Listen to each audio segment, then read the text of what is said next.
чорні, білі, і разом вели московське військо. Бували інші протилежні випадки. Але дуже правильно сказав відомий поляк Єжи Гейфриц, без незалежної України не буде незалежної Польщі. І тому треба дивитися не лише в минуле, а бачити майбутнє.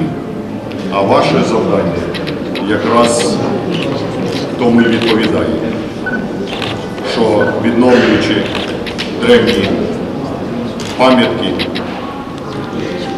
рукописні, ми зберігаємо їх для майбутніх поколінь.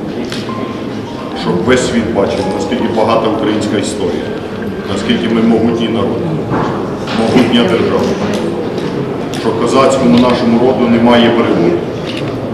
І що коли у нас стояли золоті купола в Києві, в Чернігові, в Новгород-Сіверському, на тому місці, де Москва, там були болота і жаби плакали.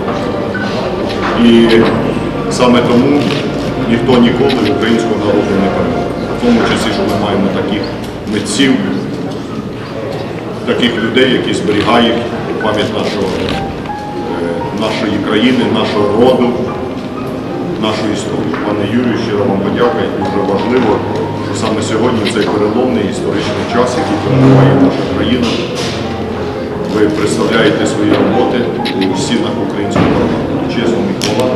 Єдина у нас проблема, що, на жаль, державі мало треба все це, що все це робиться за рахунок ентузіастів, за рахунок небайдужих людей, за рахунок яких люблять свою країну,